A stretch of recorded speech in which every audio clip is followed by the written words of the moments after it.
Sanibonani ikhala maphupho mawukuthi umusha la ekhaya besicela nje ukuthi subscribe ukuze-ke njalo masifaka la ku-YouTube channel yethu ungaphuthelwa noma ngabe nini. Uma ukuthi-ke le video uyibuka ku-TikTok besicela ukuthi uphuthume bakithi useshe lapha ku-TikTok ufike usifollowe.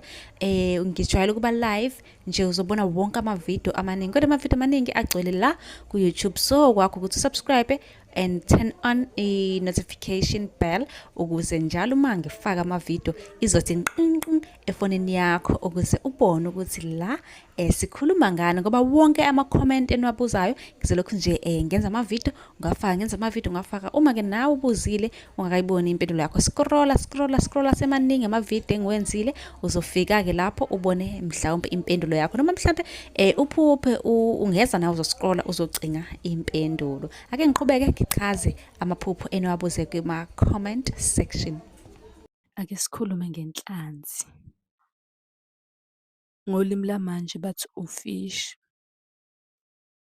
Ngiyathemba ukuthi-ke usubscribe-ile wasilandela. Inhlanzi-ke noma ufishi, lokho kusuke kuyisibonakaliso, uboniswa inhlahla enkulu ezayo.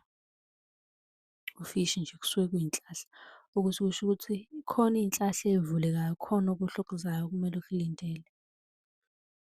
Nawe uma unombuzo ungabuza kwi-comment, sobe sesikwenzela eyakho ividiyo ngokuhlukile sichaza lokhu ozobe ukubuza nawe. Kanti uyakwazi-ke ukusibhalela ku-TikTok ucele inombolo ka-WhatsApp, usibhalele nje ku-inbox. Kwi-comment ubuze umbuzo sobe sesiwuthatha lowo mbuzo sikwenzele ividiyo siwuphendula sifaka impendulo ngaphezulu. Sichaza kabanzi ngalokhu wena ozobe ukubuzile ukuthi kahle kahle sibuza noma yini, noma ngase siwona amaphupho kuseceleni ngokwesintu ubuze nisale kahle.